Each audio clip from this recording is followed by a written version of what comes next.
गौतम बुद्ध अन्तर्राष्ट्रिय विमानस्थलमा उडान गरिरहेका दुईवटा एयरलाइन्स जजिरा एयरलाइन्स र हिमालय एयरलाइन्सले उडान बन्द गरे। दुईवटा एयरलाइन्सले नै उडान बन्द गर्दा यतिखेर भैरवा विमानस्थलमा अन्तर्राष्ट्रिय उडान शून्य हुन पुग्यो। दर्शक वृन्द नमस्कार। पोखरा अन्तर्राष्ट्रिय विमानस्थल तामझामका साथ उद्घाटन भइरहँदा यता भने नेपालको दोस्रो अन्तर्राष्ट्रिय विमानस्थल गौतम बुद्ध अन्तर्राष्ट्रिय विमानस्थलमा अहिले अन्तर्राष्ट्रिय उडान शून्य भएको छ। उडान गरिरहेका दुईवटा एयरलाइन्स जजिरा एयरलाइन्स र हिमालय एयरलाइन्सले गौतम बुद्ध विमानस्थलबाट उडान बन्द गरेका छन्। अहिले गौतम बुद्ध विमानस्थल दिनभर घाम तापेर बसिरहेको छ।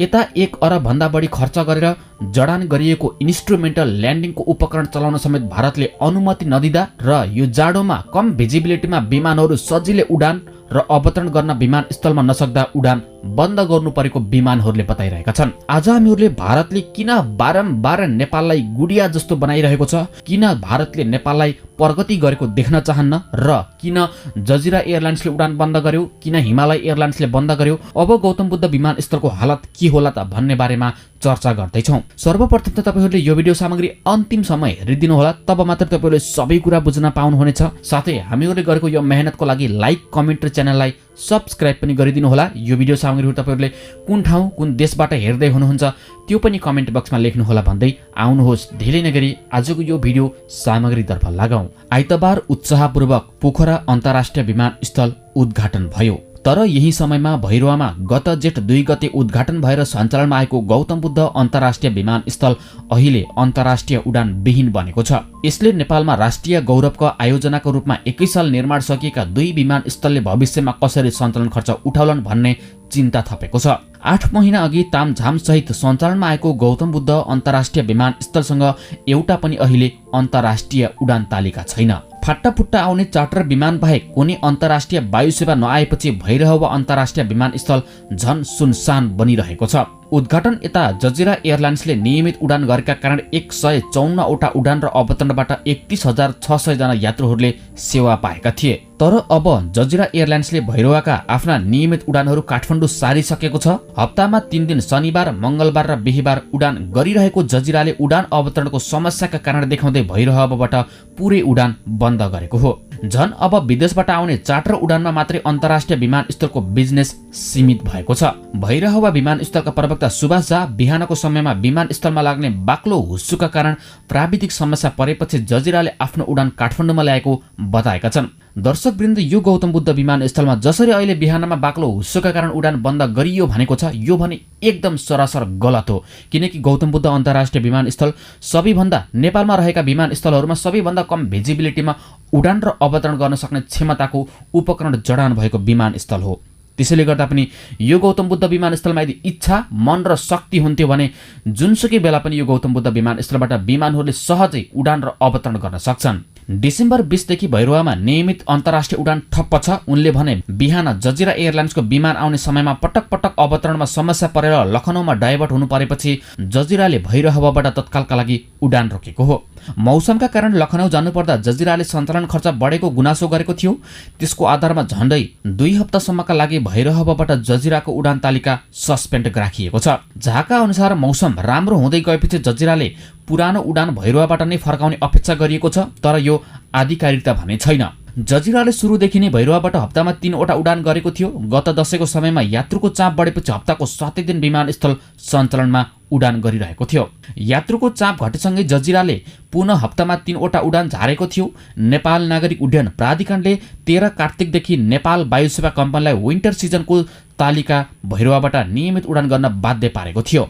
त्यसका लागि नेपाल वायु सेवा निगमको दिल्ली उडानको तालिका नै कटौती गरिएको थियो।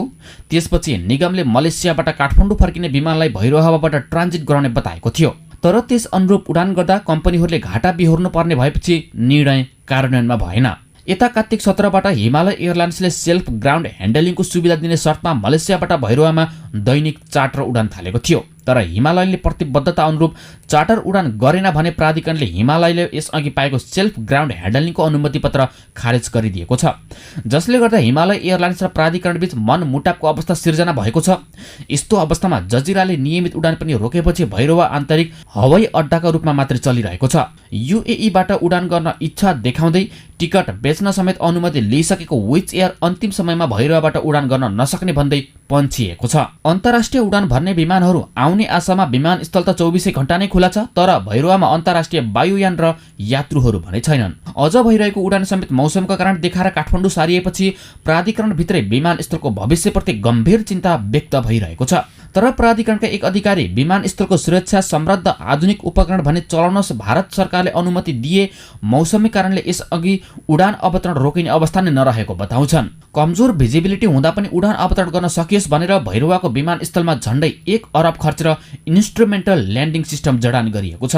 तर नेपाल नागरिक उड्डयन प्राधिकरणको लापरवाहीका कारण आइएएलएस भारत सरकारको अनुमति बिना प्रयोग हुन नसक्ने अवस्था रहेको छ। आइएएलएस एक चुस्त रेडियो नेभिगेसन प्रणाली हो जसले विमानहरूलाई रातमा वा खराब मौसममा रनवेमा अप्रोच गर्न उपकरणबाटै मार्गदर्शन दिन्छ। यो प्रणाली जडानपछि करिब 500 मिटरको मात्रै भिजिबिलिटीमा नै विमान अवतरण गर्न सकिन्छ। नेपालमा आइएएलएस जोडिएको गौतम बुद्ध विमानस्थल नै पहिलो विमानस्थल हो। त्रिभुवन विमानस्थल र आइतबार उद्घाटन गरिएको पोखरा अन्तर्राष्ट्रिय विमानस्थलमा समेत भिजुअल फ्लाइट रुल्स अर्थात् तोकिएको भिजिबिलिटी पूरा भएको अवस्थामा मात्रै विमानहरू अवतरण हुने प्रणाली रहेको छ।